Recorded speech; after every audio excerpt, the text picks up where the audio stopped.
At 2:47 a.m. on November 13, 1942, Captain Daniel McKenzie stood on the bridge of HMS Acheron, watching 4 Japanese destroyers emerge from the darkness off Guadalcanal. 34 years old, 127 combat missions, 0 experience with what he was about to attempt. The Japanese had sent the Akatsuki, Hiei, Kirishima, and Yukikaze to bombard Henderson Field. 4 destroyers against his single ship. Standard Royal Navy doctrine said retreat immediately. Radio for reinforcements. Live to fight another day. But Mackenzie had spent 6 months studying Japanese naval tactics. 6 months watching Allied destroyers get slaughtered by superior firepower and better-trained crews. He knew something the Admiralty didn't. Something that would either save his ship or get every man aboard killed in the next 20 minutes. Mackenzie reached into his jacket pocket and pulled out a small metal cylinder, 3 inches long, painted olive drab, completely unauthorized for naval use. His hands weren't shaking. They should have been. What he was about to do violated every regulation in the Royal Navy manual. It could court-martial him if he survived. It could kill his entire crew if he miscalculated. But Allied destroyers had lost 17 engagements against Japanese forces in the past 4 months. 17 times British and American captains had followed doctrine. 17 times good men had died because the rules didn't work. If you want to see how Mackenzie's forbidden smoke trick turned the tide of a naval battle that should have been a massacre, hit that like button right now. Every single like helps us share these forgotten innovations from the war. And subscribe, because what happens next changed destroyer tactics for every Allied navy in the Pacific. Back to Mackenzie. He'd discovered the smoke trick 3 months earlier during a training exercise off Sydney. Not discovered, really, invented it. The Royal Navy had been experimenting with smoke screens since 1940. Standard procedure involved releasing white phosphorus from deck-mounted canisters. The smoke provided concealment for withdrawing ships. It blocked enemy visual targeting, but it also blocked your own guns. You couldn't see through it any better than the enemy could. Most captains use smoke defensively, lay a screen and run. Mackenzie realized that was backwards thinking. The metal cylinder in his pocket wasn't standard Navy equipment. It was an experimental smoke generator designed by a civilian chemist named Dr. Harold Pemberton. Pemberton worked for Imperial Chemical Industries before the war. He'd been developing colored smoke for military applications, red smoke for marking positions, green smoke for communication signals. But his most interesting creation was black smoke, thick, oily, completely opaque black smoke that burned hotter than white phosphorus and lasted 3 times longer. The Admiralty had tested Pemberton's black smoke generators in July 1942. The official report called them interesting but impractical, too dangerous for shipboard use. The smoke burned too hot. It could damage deck equipment. It produced toxic fumes that required gas masks. The generators themselves were unstable. 3 had exploded during testing. The project was cancelled. Pemberton's smoke generators were classified as unsuitable for naval operations. Mackenzie had read that report. He'd also watched 17 Allied destroyers get blown apart by Japanese guns. Sometimes unsuitable equipment was exactly what you needed when suitable equipment got you killed. He'd acquired 6 of Pemberton's black smoke generators through unofficial channels. A supply officer in Brisbane who owed him a favor. The generators had been sitting in a warehouse marked for disposal. Mackenzie took them aboard Acheron without authorization. His crew thought they were standard smoke canisters. Only his executive officer knew the truth. Commander James Walsh had served with Mackenzie for 2 years. He trusted his captain's judgment even when that judgment seemed insane. The theory was simple. Japanese destroyers relied on visual targeting at night. Their optical rangefinders were superior to Allied radar systems at close range. Japanese gunnery officers could place shells accurately at distances up to 8,000 yards, using nothing but telescopic sights and mathematical calculations. But they needed clear sightlines. They needed to see their targets. What if you could blind them without blinding yourself? Mackenzie's plan violated 3 fundamental principles of naval warfare. First,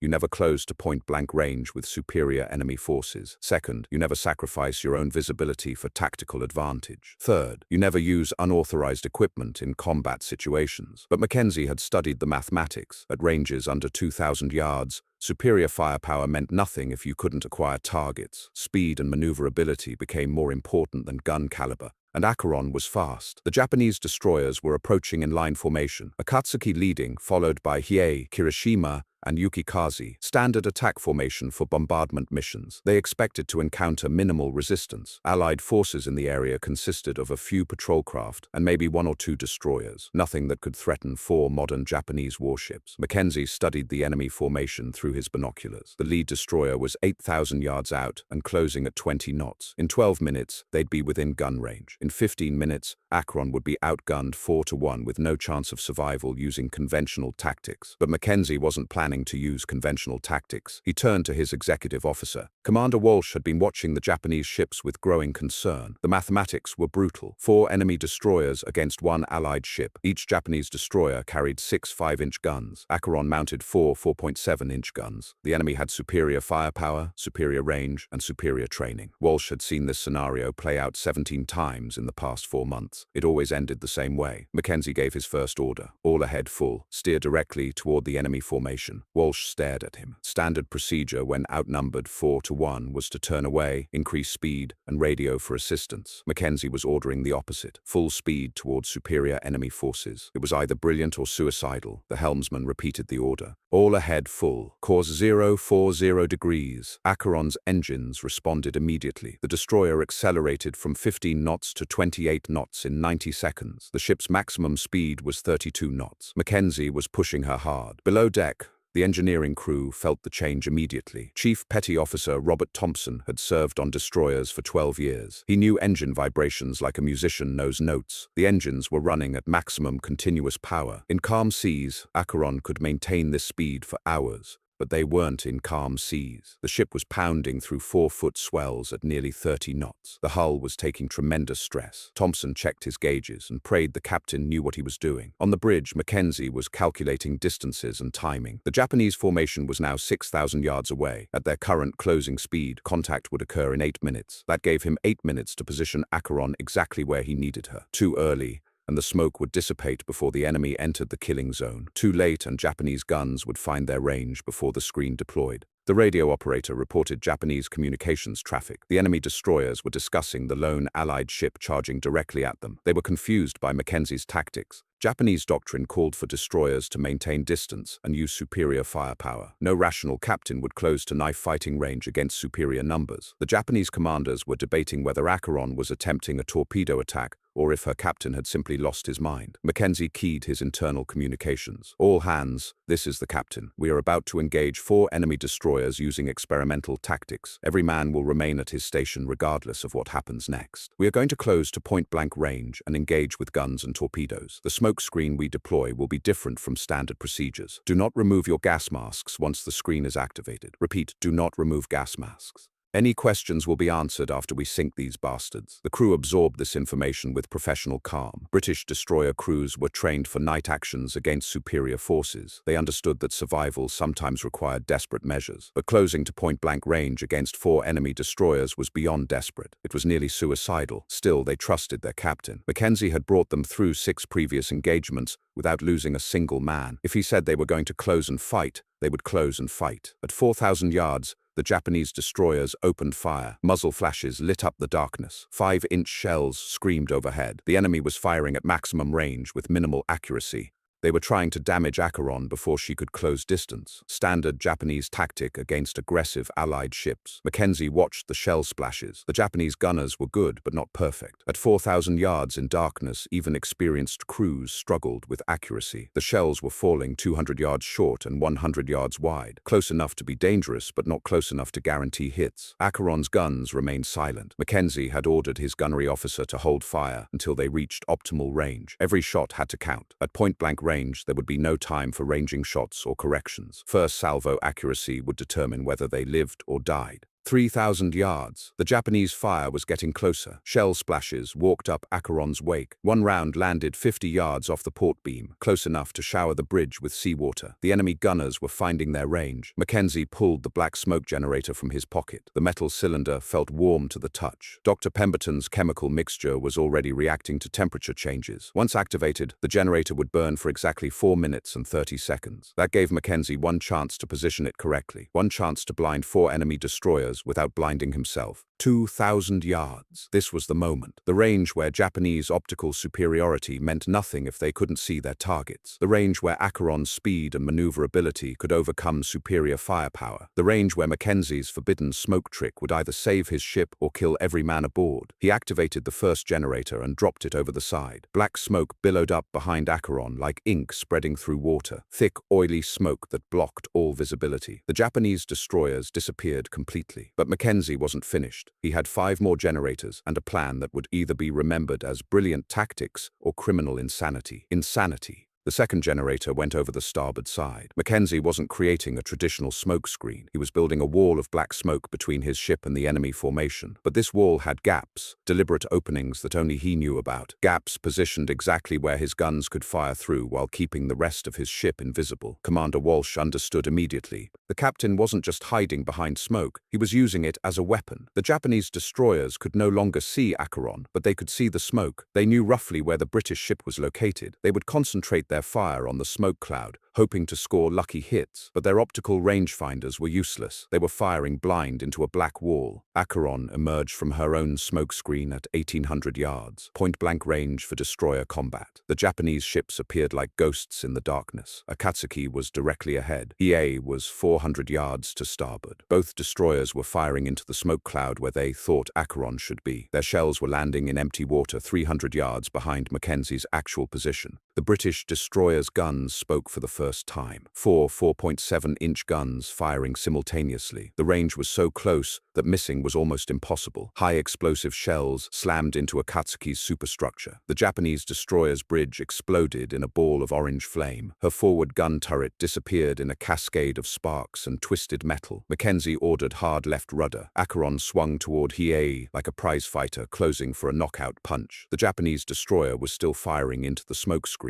Her gunnery officer hadn't realized that his target had moved, hadn't realized that death was approaching from an impossible angle. Acheron's second salvo caught Hiei amidships. The shells penetrated her thin armor and exploded inside the engine room. Steam and smoke poured from her vents. Her speed dropped immediately from 20 knots to 8. She was crippled but not finished. Her aft guns swung toward the British destroyer, but Mackenzie was already moving. He'd activated his third smoke generator. Black smoke poured from Acheron's stern as she accelerated past the damaged Japanese ship. Hiei's gunners fired at shadows. Their shells struck empty water where Acheron had been 5 seconds earlier. The radio operator reported chaos on Japanese frequencies. The enemy commanders were shouting contradictory orders. Some wanted to concentrate fire on the smoke. Others demanded they break formation and engage independently. The carefully coordinated attack had collapsed into confusion. 4 destroyers were fighting one ship and losing because they couldn't see what they were shooting at. Kirishima and Yukikaze were attempting to flank the smokescreen. The Japanese captains had realized that their optical advantage was neutralized. They were trying to position their ships where they could catch Acheron when she emerged from the black smoke. Standard counter tactic against smokescreens. Wait for the enemy to show himself and then concentrate overwhelming firepower. Mackenzie had anticipated this. He'd studied Japanese destroyer tactics for 6 months. He knew how their commanders thought. They were disciplined, professional, predictable. They followed doctrine even when doctrine was failing. That predictability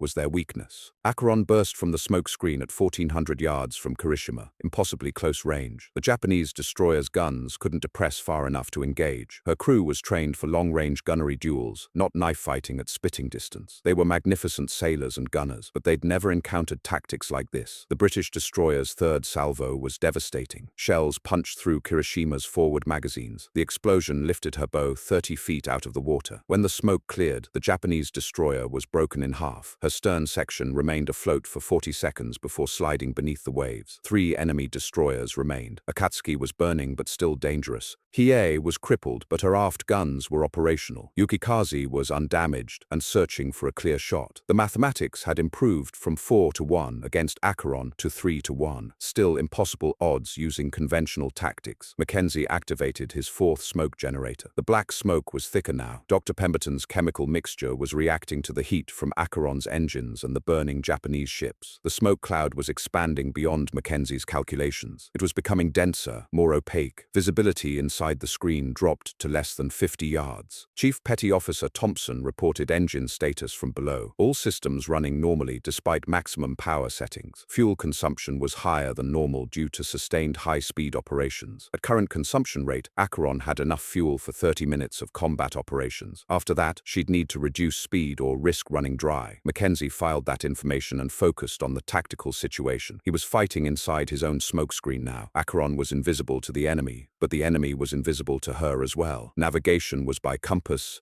and dead reckoning. The slightest miscalculation could send them colliding into a Japanese destroyer at 30 knots. The bridge crew worked with mechanical precision. The helmsman maintained course by compass bearing alone. The navigation officer plotted positions using time and speed calculations. The lookouts strained to see through gas mask lenses and black smoke. Everyone understood that survival depended on perfect coordination and absolute trust in their captain's judgment. Yukikaze's guns boomed in the darkness. The Japanese destroyer was firing star shells, trying to illuminate the smoke screen. Brilliant white flares burst overhead, casting weird shadows through the black smoke. For a few seconds, visibility improved to maybe 200 yards. Mackenzie saw the outline of a Japanese ship 800 yards to port. Yukikaze was closer than he'd calculated. The enemy destroyer saw Acheron at the same moment. Her guns swung toward the British ship, range 800 yards and closing. At this distance, even a single hit could cripple Acheron. The Japanese crew was excellent. They would not miss at point-blank range. Mackenzie made a decision that violated every principle of destroyer tactics he'd ever learned. Instead of turning away from the enemy guns, he turned toward them. Instead of opening distance, he closed it. Acheron swung directly at Yukikaze like a sword thrust aimed at the heart. The Japanese gunnery officer hesitated for exactly 2 seconds. He'd expected the British destroyer to turn away, to present her stern, and attempt to escape. Instead, Acheron was charging straight at his ship. The geometry was wrong for his firing solution. He had to recalculate range and bearing while his target closed at a combined speed of 50 knots. Those 2 seconds of hesitation saved Mackenzie's ship. Acheron's guns fired first. 4 shells at 600 yards range. 3 hit Yukikaze's forward superstructure. The 4th struck her bridge directly. The Japanese destroyer's command structure disappeared in a blast of high explosive and flying steel. Without her bridge crew, Yukikaze lost coordination immediately. Her helm went hard over. She began turning in circles while her surviving gunners fired wildly into the smoke. Her shots went high, low, left, right, anywhere except at the British destroyer that had just decapitated her command structure. Mackenzie ordered his final 2 smoke generators deployed simultaneously. The black screen was now so dense that visibility dropped to 20 yards. Acheron was operating blind inside a chemical fog of her own creation, but so were the remaining Japanese ships. The difference was that Mackenzie had planned for this. His crew had trained for night operations in zero visibility conditions. The Japanese had not. Akatsuki was still burning from the first engagement. Her fires made her visible through the smoke at ranges up to 300 yards. She was limping northwest at reduced speed, trying to escape the engagement. Her captain had realized that continuing the fight would only result in his ship's destruction. Discretion was the better part of valor when facing an enemy who fought like a madman. But Mackenzie wasn't finished with Akatsuki. The Japanese destroyer had been part of the bombardment force heading for Henderson Field. If she escaped, she might complete her mission. American Marines on Guadalcanal were counting on Allied ships to prevent that bombardment. Mackenzie had no intention of letting any enemy ship reach the airfield. Acheron emerged from the smoke screen like a hunting shark. Akatsuki was 400 yards ahead, silhouetted against her own fires. The Japanese destroyer's damage control parties were fighting desperately to contain the flames. They never saw death approaching from astern. The British destroyer's final salvo ended the engagement. 4 shells struck Akatsuki's magazines. The explosion was visible for 20 miles. When the light faded, nothing remained of the Japanese destroyer, except burning debris scattered across a quarter-mile of ocean. Hiei was the last enemy ship still afloat. She was dead in the water with her engine room flooded, but her aft guns remained operational. Her crew was fighting their ship with professional determination, even though they knew the battle was lost. They were Japanese naval personnel. They would fight until their ships sank beneath them. Mackenzie respected that kind of courage even in enemies, but respect didn't change tactical necessities. Hiei had to be neutralized before she could inflict damage on Acheron. The British destroyer approached from the Japanese ship's blind spot, staying outside the arc of her remaining guns. The final engagement lasted 3 minutes. Hiei's crew fought magnificently with a crippled ship and damaged equipment. They scored 2 near misses that showered Acheron's decks with shell fragments, but they were fighting a mobile enemy with a disabled ship. The outcome was never in doubt. When Hiei's magazines exploded, the battle was over. 4 Japanese destroyers had been reduced to burning wreckage and oil slicks. Henderson Field would not be bombarded that night. The Marines on Guadalcanal would wake up to another day of fighting instead of another night of terror. Mackenzie surveyed the battlefield through clearing smoke. His forbidden smoke trick had worked beyond his wildest calculations. 1 British destroyer had engaged 4 enemy ships and won decisively. Not one, actually, annihilated them. In 23 minutes of combat, Acheron had changed the tactical balance in the South Pacific. But the real innovation wasn't the black smoke generators. It wasn't the point-blank range engagement. It wasn't even Mackenzie's willingness to violate every regulation in the Royal Navy manual. The real breakthrough was psychological. Mackenzie had proven that superior firepower meant nothing if you couldn't see your targets. He'd shown that conventional tactics were conventions, not laws of physics.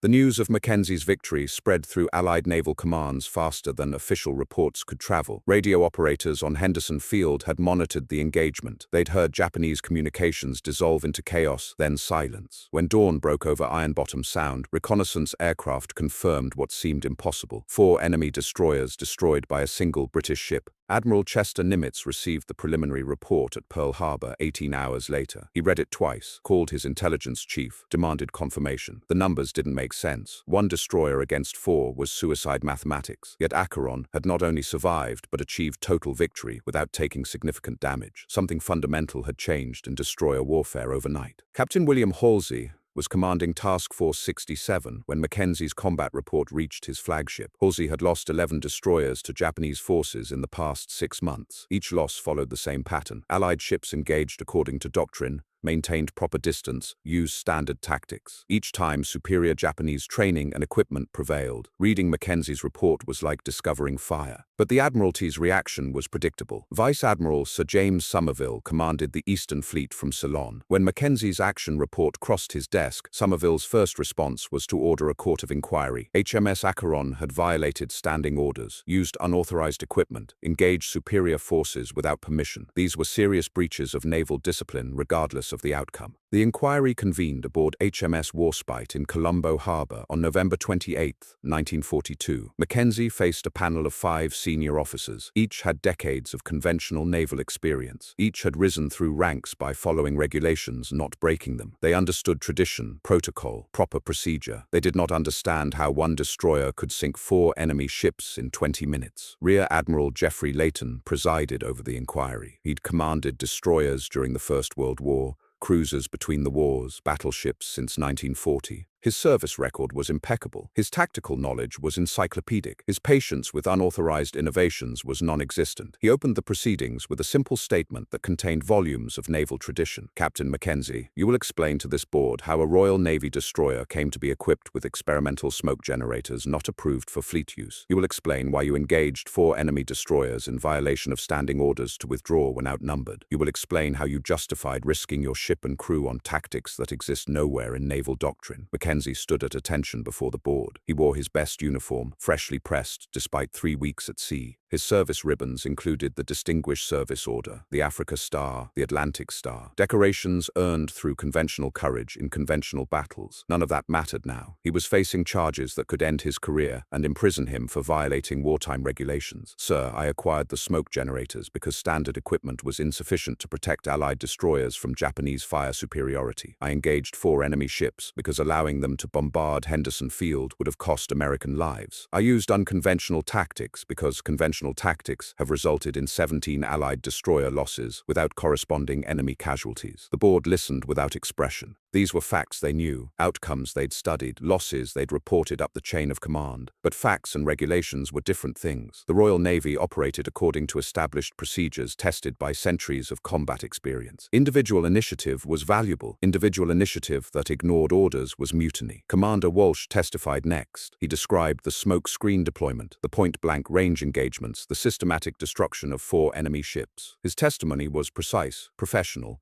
completely factual. He made no attempt to justify Mackenzie's decisions, only to describe what had occurred during the battle. The gunnery officer testified about ammunition expenditure. Acheron had fired 63 4.7-inch shells during the engagement. Average hits per target were 15.7 shells. Standard destroyer gunnery doctrine called for engagement ranges between 8,000 and 12,000 yards. Mackenzie had engaged at ranges between 600 and 1,800 yards. The hit probability at those ranges approached 90%. Dr. Harold Pemberton testified by written deposition from London. He described the development of his black smoke generators, their rejection by the Admiralty, their classification as unsuitable for naval use. His testimony confirmed that Mackenzie had obtained the devices without authorization through irregular channels. The technical evidence was damning. Mackenzie had violated procurement regulations, safety protocols, engagement doctrine, and direct orders. Under normal circumstances, court-martial would be automatic, but these weren't normal circumstances. The Royal Navy was losing the destroyer war in the Pacific. Conventional tactics weren't working. Something had to change. Admiral Layton recessed the inquiry for private deliberation. The 5 officers retired to Warspite's wardroom to discuss Mackenzie's fate. They faced an impossible choice: prosecute a captain who'd achieved the most decisive destroyer victory of the war,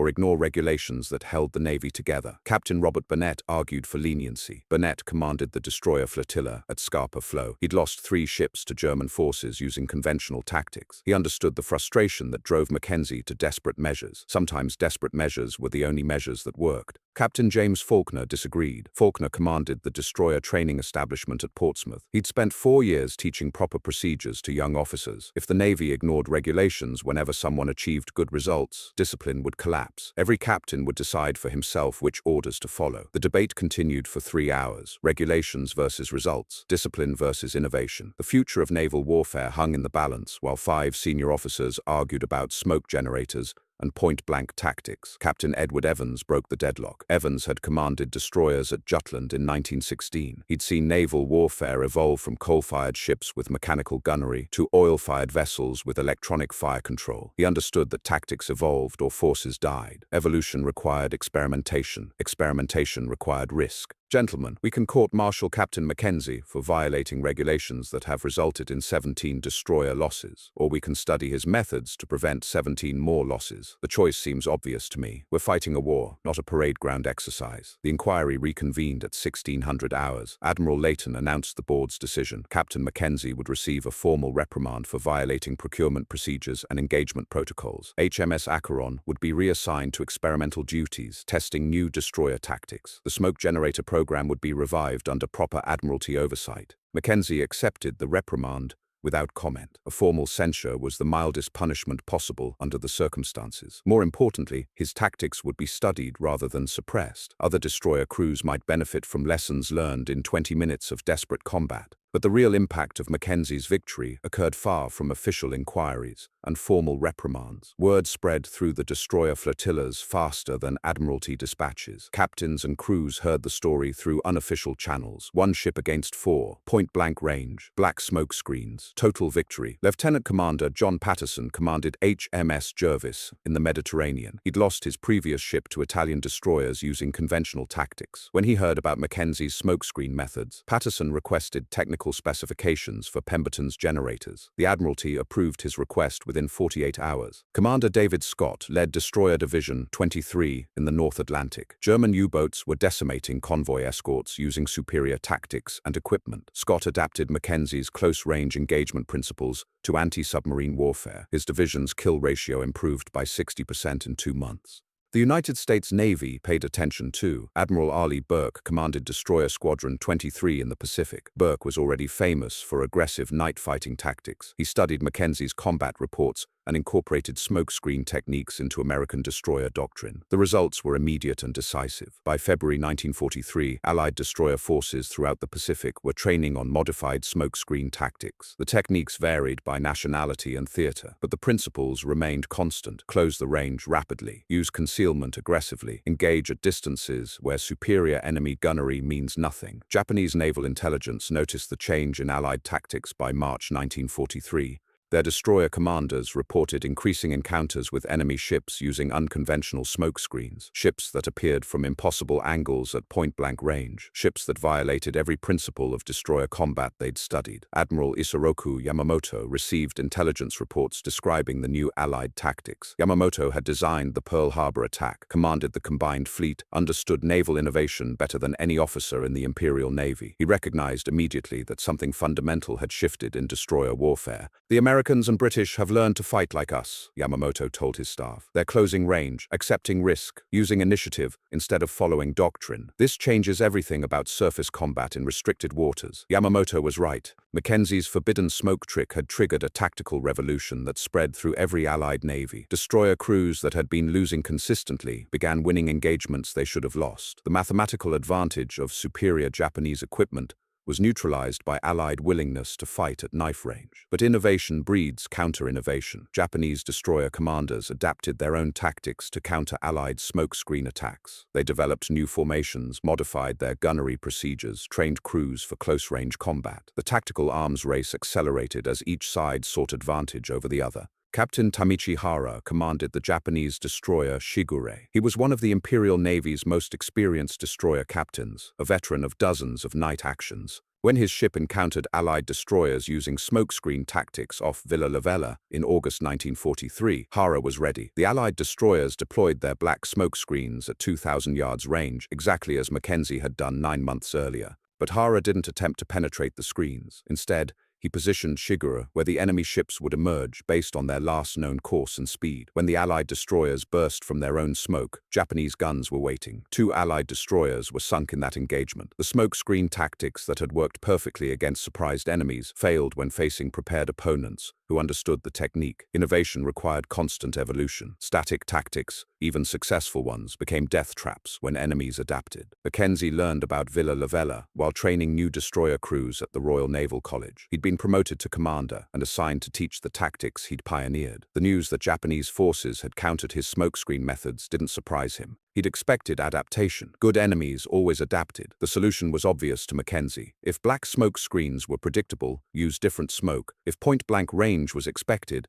vary the engagement distance. If enemies anticipated your tactics, develop new ones. Naval warfare was chess played at 30 knots with high explosives. Dr. Pemberton's research had produced more than just black smoke generators. His laboratory had developed colored smoke compounds, timed release mechanisms, chemical combinations that produced different effects. Some burned longer, others created denser screens. A few generated smoke that was nearly transparent to radar, while remaining opaque to visual observation. Mackenzie requested access to Pemberton's complete research files. The Admiralty approved immediately. The captain who'd won the most decisive destroyer action of the war could have any experimental equipment he wanted. Within weeks, Acheron was testing new smoke compounds in combat conditions. The results varied dramatically. Green smoke dissipated too quickly in high winds. Red smoke was visible from excessive distances. Yellow smoke contained chemical compounds that corroded gun barrels. But white smoke mixed with aluminum powder created screens that reflected searchlight beams back at their sources. Enemy illumination became a liability instead of an advantage. By October 1943, Allied destroyer forces were using 17 different smoke compounds in various tactical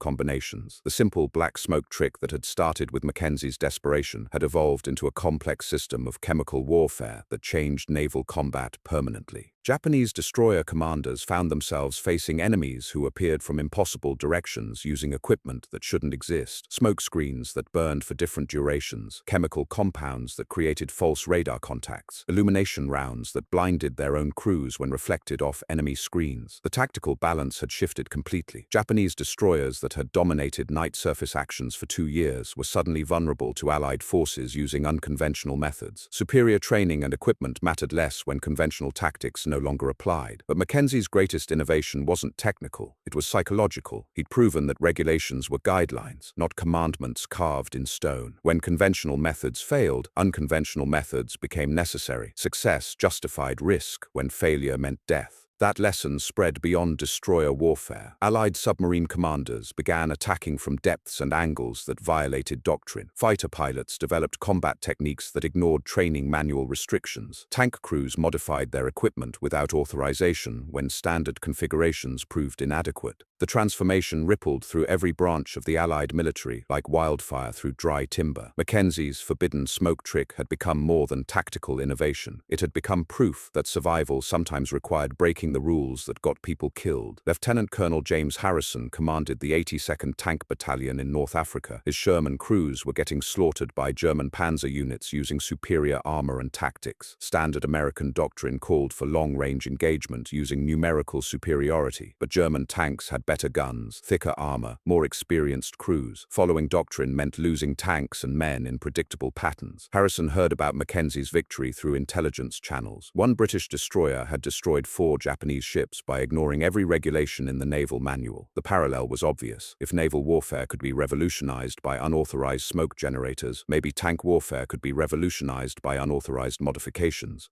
Harrison's maintenance crews began experimenting with improvised equipment. They welded additional armor plates to Sherman hulls using scrap metal from destroyed vehicles. They modified ammunition storage to increase reload speed. They installed unauthorized radio equipment to improve coordination between tank crews. Every modification violated Army regulations. Every modification increased survival rates. The pattern repeated across theaters and services. Bomber crews modified their aircraft with additional gun positions not approved by manufacturer specifications. Infantry units developed new assault tactics that ignored field manual procedures. Artillery batteries adjusted firing patterns based on combat experience rather than training school doctrine. What McKenzie had started with 6 unauthorized smoke generators became a military-wide rejection of conventional wisdom when conventional wisdom meant death. The transformation wasn't coordinated from headquarters. It emerged organically from units that needed to survive against superior enemies using inadequate equipment and outdated tactics. But innovation without oversight created new problems. Not every unauthorized modification worked. Some made situations worse instead of better. A bomber crew in the Pacific installed additional machine guns that threw their aircraft so far off balance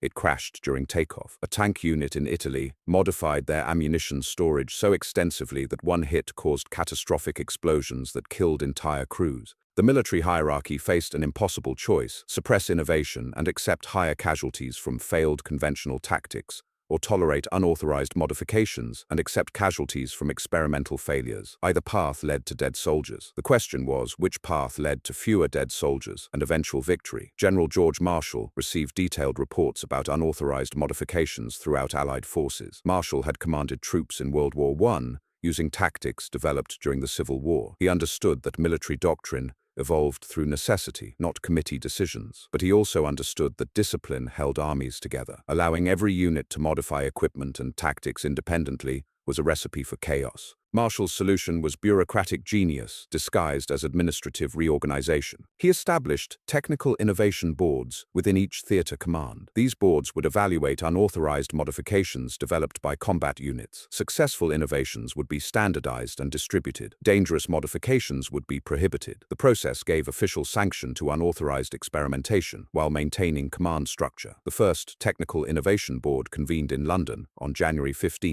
1944. Admiral Bertram Ramsay chaired the naval section. General Omar Bradley led the ground forces evaluation. Air Marshal Arthur Tedder headed the aviation review. Their first case study was Mackenzie's smoke generator modifications and their subsequent evolution throughout Allied naval forces. The board spent 3 days analyzing combat reports from destroyer actions between November 1942 and December 1943. The statistics were undeniable. Allied destroyer losses in night surface actions had decreased by 73% after smokescreen tactics became widespread. Japanese destroyer losses had increased by 212% during the same period. The forbidden smoke trick had fundamentally altered naval warfare in the Pacific. But the tactical arms race continued. Japanese forces developed countermeasures to Allied smokescreen techniques: star shells with delayed fuses that burst inside smoke clouds, radar-guided gunnery that didn't require visual targeting, new formations that anticipated enemy emergence points from concealing screens. Commander Raizo Tanaka commanded Destroyer Division 2 of the Imperial Navy. He'd lost 3 ships to Allied smokescreen attacks between August and November 1943. Tanaka was one of Japan's most innovative destroyer commanders. He understood that tactical evolution required constant adaptation. Standing still meant dying slowly. Tanaka developed new night fighting techniques specifically designed to counter Allied smokescreen tactics. Instead of trying to penetrate enemy screens,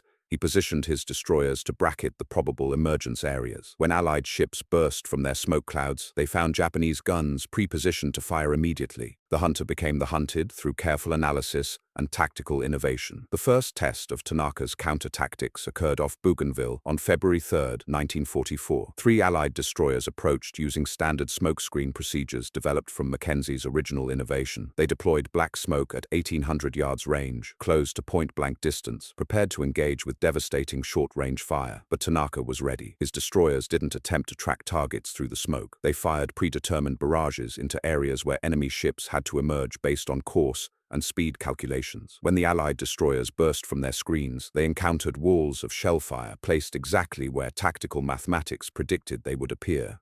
2 Allied destroyers were sunk within 3 minutes. The third escaped by reversing course inside her own smokescreen, a maneuver that required exceptional seamanship and considerable luck. Tanaka's counter-tactics had neutralized the tactical advantage that Allied forces had enjoyed for 14 months. News of the Bougainville disaster reached Allied naval commands within hours. The smokescreen techniques that had revolutionized destroyer warfare were suddenly obsolete. Japanese forces had adapted, evolved, overcome. The tactical pendulum had swung back toward conventional conventional gunnery and superior training. McKenzie received the combat reports while training new destroyer crews at Portsmouth. He read Tanaka's after-action analysis with professional admiration. The Japanese commander had done exactly what McKenzie would have done in similar circumstances. He'd studied enemy tactics, identified vulnerabilities, developed counters. Innovation bred counter-innovation in endless cycles of tactical evolution. But McKenzie had anticipated this development. He'd been working with Dr. Pemberton on second-generation smoke compounds since October 1943. The original black smoke generators had been crude devices developed for specific tactical situations. The new compounds were sophisticated chemical weapons designed to maintain concealment advantages against prepared enemies. Pemberton's latest creation was designated Compound 47. It produced smoke that appeared black to visual observation but was transparent to newly developed Allied radar systems. Ships using Compound 47 could remain concealed from enemy optical targeting while maintaining their own electronic fire control capabilities. The technological advantage shifted back toward Allied forces through applied chemistry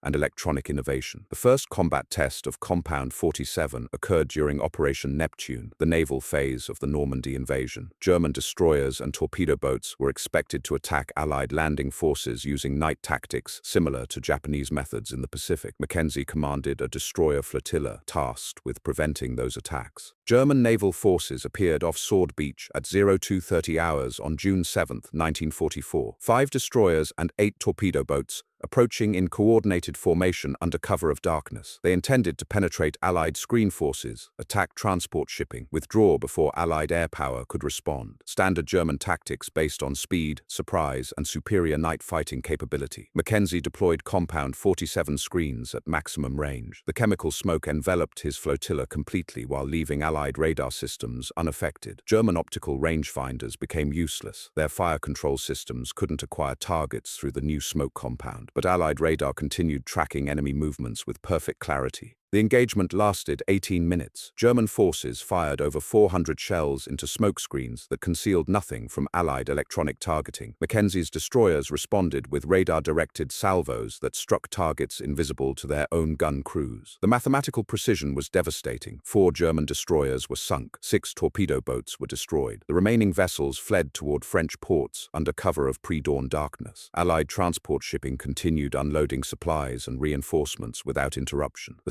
second-generation smoke compounds had proven their effectiveness against sophisticated enemies using advanced counter-tactics. But victory came with unexpected consequences. German naval intelligence recovered samples of Compound 47 from shell fragments and debris fields. Their chemical analysis teams identified the smoke's unique properties within 72 hours. By August 1944, German forces were testing their own transparent smoke compounds designed to defeat Allied radar systems. The technological arms race accelerated beyond tactical innovation into pure scientific competition. Each side developed new compounds, new detection methods, new countermeasures. Chemistry laboratories became as important as gunnery schools for naval warfare effectiveness. Dr. Pemberton found himself directing a research program that employed 300 scientists and technicians. His small experimental project had grown into a major military production effort spanning multiple countries and dozens of specialized facilities. The forbidden smoke trick had triggered an industrial transformation that changed how nations approached military research and development. American chemical companies joined the effort after Pearl Harbor. DuPont developed smoke compounds that interfered with infrared detection systems. Dow Chemical created screens that absorbed radar energy across multiple frequencies. Monsanto produced compounds that generated false heat signatures to confuse thermal targeting equipment. The original concept of concealing ships behind smoke screens had evolved into sophisticated electronic warfare conducted through chemical means. Modern naval combat required understanding chemistry, physics, electronics,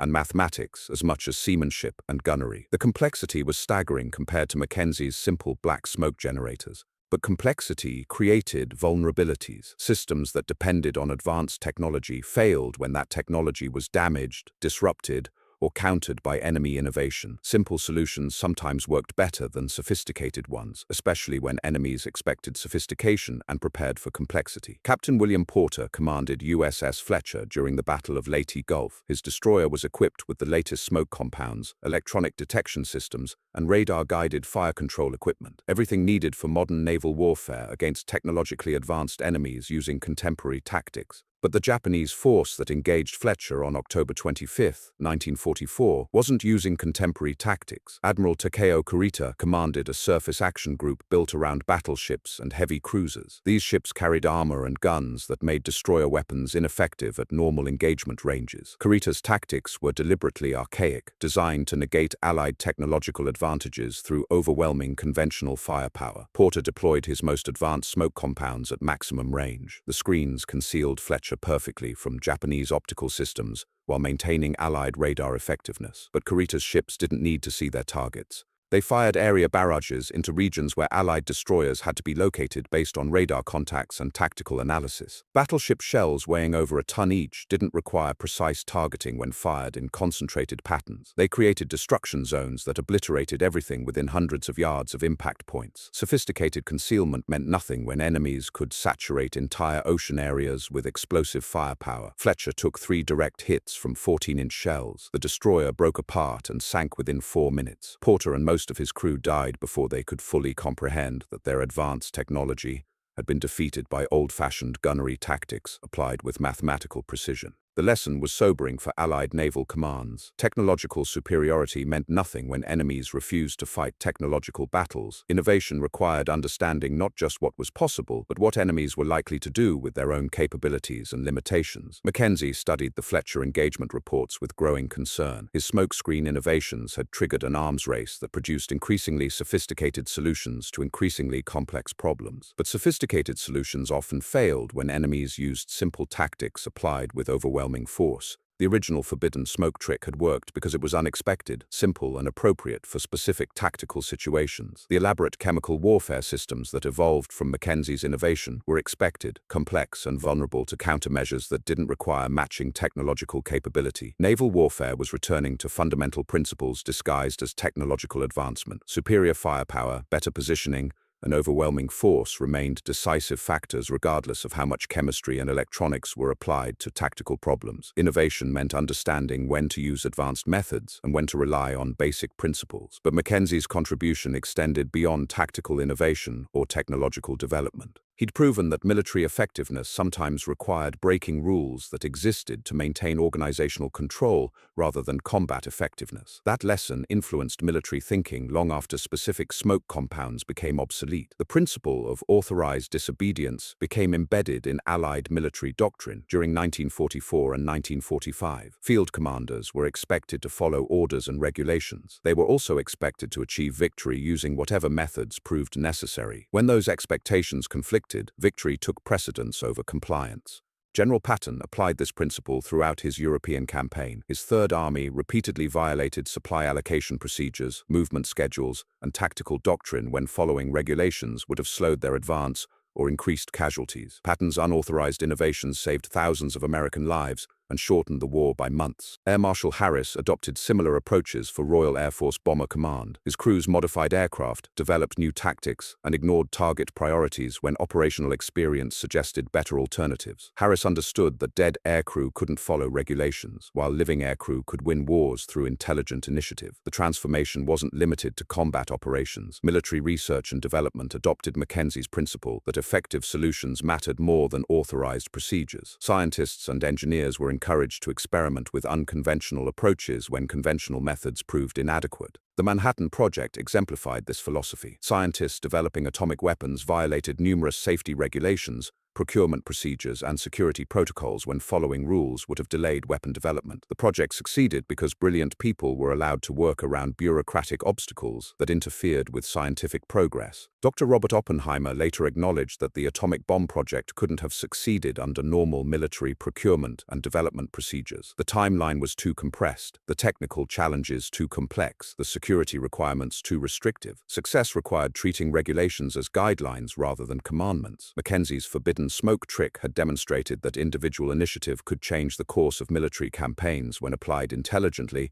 and courageously. That demonstration influenced military culture throughout the Allied nations and continued affecting military thinking long after the war ended. Modern military forces still teach Mackenzie's engagement as a case study in tactical innovation under pressure. The specific techniques he used are obsolete, but the principles remain relevant. Sometimes survival requires breaking rules that no longer serve their intended purpose. The lesson applies beyond military operations. Any organization facing existential challenges must choose between following procedures that lead to failure or violating procedures that might lead to success. Mackenzie chose violation and survival. His example continues inspiring people who face similar choices in different contexts. But the forbidden smoke trick succeeded because Mackenzie understood both the rules he was breaking and the reasons those rules existed. He wasn't rejecting military discipline through ignorance or rebellion. He was applying military discipline more effectively than regulations allowed by using professional judgment developed through years of training and experience.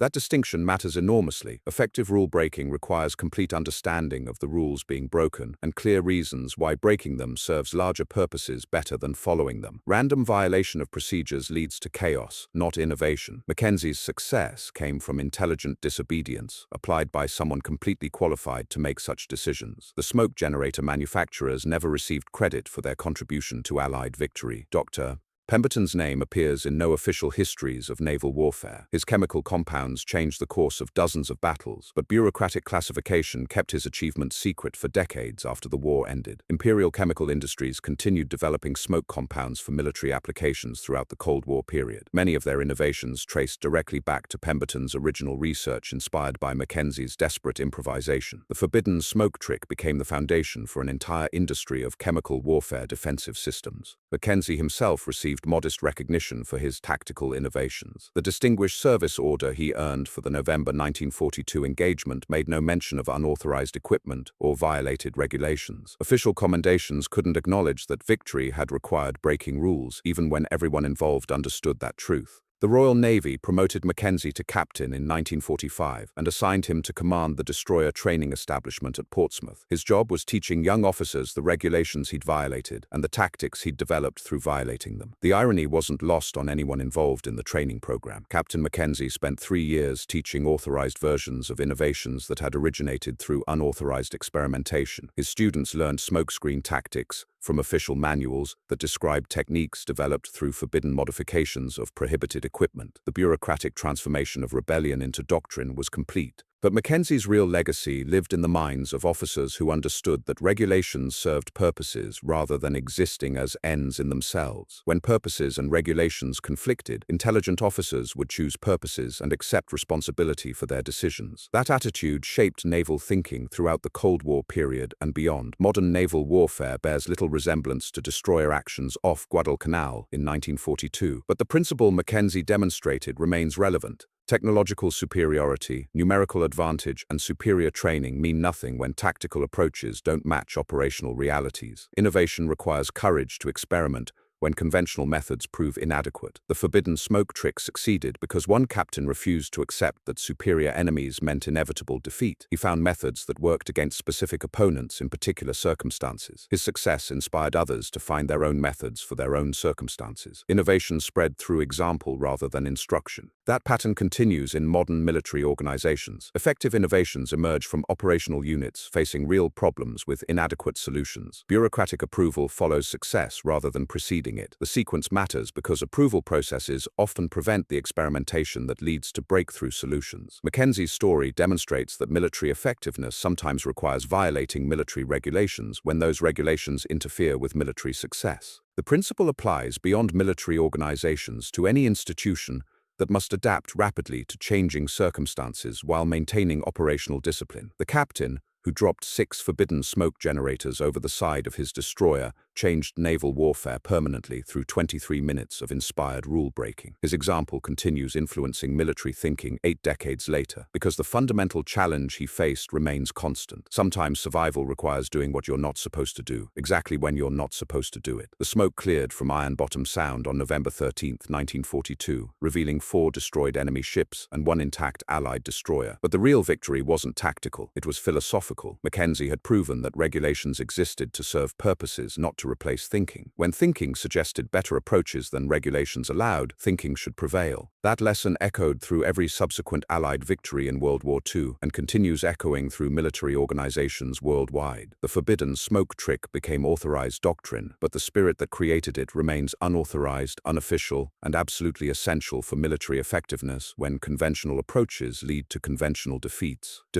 Mackenzie's report reached the desk of Captain Lewis Mountbatten at Combined Operations Headquarters 3 days after the engagement. Mountbatten had been developing amphibious assault tactics for the planned invasion of Europe. His planners faced the same problem Mackenzie had solved. How do you attack a superior enemy when conventional methods guarantee failure? The destroyer action off Guadalcanal proved that individual initiative could overcome systemic disadvantages. Mountbatten immediately requested technical specifications for Pemberton's smoke compounds. If chemical concealment could neutralize Japanese naval superiority, it might neutralize German coastal defenses during amphibious landings. Dr. Pemberton found himself summoned to a classified briefing at Combined Operations on December 8, 1942. The meeting included representatives from the Army, Navy, Air Force, and Special Operations Executive. Everyone wanted to understand how a civilian chemist's rejected research had become the foundation for revolutionary naval tactics. Pemberton explained his smoke compound development in precise technical language. The original black smoke generators contained magnesium powder, carbon particles, and proprietary chemical catalysts that produced dense screens lasting 4 to 6 minutes. The combustion temperature reached 1,400 degrees Fahrenheit, hot enough to damage equipment, but not hot enough to ignite fuel or ammunition. The Army representative asked about scaling up production. Could Pemberton's laboratory manufacture thousands of generators for amphibious operations? The chemist shook his head. His facility could produce maybe 50 units per month using existing equipment and personnel. Industrial production would require dedicated manufacturing facilities, specialized machinery, and trained workers. Mountbatten authorized immediate expansion of Pemberton's research program. The Ministry of Supply allocated emergency funding for a new chemical weapons facility at Porton Down. Imperial Chemical Industries provided technical staff and production equipment. By March 1943, the expanded program was manufacturing 200 smoke generators per week. But scaling up revealed problems that hadn't appeared during small-scale testing. Some chemical batches produced smoke that dissipated within 90 seconds instead of 4 minutes. Others generated toxic fumes that required specialized breathing equipment. Quality control became critical when defective generators could kill the crews attempting to use them. Lieutenant Colonel David Sterling commanded the Special Air Service Regiment. His commandos were developing techniques for infiltrating enemy-occupied territory ahead of major invasions. Sterling understood that surprise depended on concealment, and concealment depended on reliable equipment that worked exactly as specified under combat conditions. Sterling's teams tested Pemberton's smoke generators during training exercises in Scotland. The results were mixed. Generators that worked perfectly in laboratory conditions failed when exposed to rain, salt spray, temperature extremes, and rough handling. Combat equipment needed to be foolproof, not just technically sophisticated. The solution came from an unexpected source. Sergeant Major William Hughes had served with Royal Engineers for 15 years. He'd spent his career making complex equipment work in impossible conditions using whatever materials were available. Hughes looked at Pemberton's elaborate chemical generators and saw over-engineering. Hughes stripped the generators down to essential components. He eliminated temperature-sensitive catalysts, simplified ignition systems, and reduced the number of moving parts. His modified design was crude compared to Pemberton's elegant chemistry, but it worked reliably under field conditions that destroyed the original version. The simplified generators produced smoke for 3 minutes instead of 4. The screens were slightly less dense than original specifications, but they functioned correctly 96% of the time compared to 68% for the laboratory version. Reliability mattered more than perfection when lives depended on equipment functioning exactly when needed. Production shifted to Hughes's simplified design in May 1943. Manufacturing costs dropped by 40% while reliability increased dramatically. The lesson was clear. Combat equipment needed to be simple enough for tired soldiers to operate correctly under stress, not sophisticated enough to impress engineers in laboratory conditions. Meanwhile, Allied intelligence was tracking Japanese reactions to smokescreen tactics throughout the Pacific Theater. Radio intercepts revealed increasing frustration among enemy naval commanders. Their optical range-finding superiority meant nothing when targets remained invisible behind chemical screens. Vice Admiral Gunichi Mikawa commanded Japanese naval forces in the Solomon Islands. He'd lost 8 destroyers to Allied smokescreen attacks between January and May 1943. Mikawa was one of Japan's most experienced surface warfare commanders. He understood that tactical advantages disappeared when enemies developed effective counters. Mikawa's solution was characteristically Japanese. Instead of developing technological counters to Allied smokescreens, he changed the fundamental nature of surface engagements. Japanese destroyers would avoid night battles where smokescreens were most effective. They would attack during daylight hours when visual concealment provided minimal advantage. The tactical shift caught Allied forces unprepared. Destroyer crews had trained extensively for night actions using smokescreen concealment. Daylight engagements required different techniques, different positioning, different coordination. The Japanese had neutralized Allied tactical innovation by refusing to fight the battles where that innovation was most effective. Captain Thomas Maurer commanded USS Benson during a daylight action off Vella La Vella on July 15, 1943. His destroyer carried the latest smoke compounds and electronic detection equipment, everything needed for modern naval warfare except tactical doctrine for daylight surface actions against experienced enemies. The Japanese formation appeared at maximum visual range, approximately 18,000 yards. 4 destroyers in line formation, approaching at high speed with guns trained forward. Standard daylight attack formation, designed to maximize firepower while minimizing target profile. They intended to close rapidly, fire devastating salvos, and withdraw before Allied reinforcements could arrive. Maurer deployed smoke screens at 15,000 yards range. The chemical compounds worked exactly as designed, creating dense concealment that blocked Japanese optical targeting. But daylight smoke screens created new problems that hadn't appeared during night operations. Smoke clouds were visible from aircraft at ranges up to 20 miles. Japanese reconnaissance planes immediately detected the screens and radioed coordinates to their surface forces. What had been concealment became advertisement. Allied positions were marked by towering black columns that could be seen from the horizon. Japanese destroyers used the smoke clouds as navigation references. They fired predetermined barrages into areas adjacent to the screens, knowing that Allied ships had to be positioned near their own concealment. The hunters had become the hunted through tactical adaptation that turned Allied advantages into vulnerabilities. Benson took 4 direct hits before she could escape her own smokescreen. The destroyer limped back to Tulagi with her forward turret destroyed and her bridge gutted by shell fragments. Maurer survived but learned a harsh lesson about the limitations of technological solutions when enemies refused to cooperate with technological assumptions. The daylight engagement failures forced Allied naval commands to reconsider their growing dependence on smokescreen tactics. Chemical concealment worked brilliantly under specific conditions against unprepared enemies. It failed catastrophically when conditions changed or enemies adapted their methods to negate concealment advantages. 6 black smoke generators. 23 minutes of combat. 4 enemy destroyers destroyed. 1 captain's willingness to break every rule in the manual when following rules meant death. Mackenzie's forbidden smoke trick proved that sometimes survival requires doing exactly what you're not supposed to do. His legacy lives on in every military innovation that emerged from desperation, courage, and the understanding that regulations serve purposes, not the other way around. When conventional wisdom leads to conventional defeat, unconventional thinking becomes the only path to victory.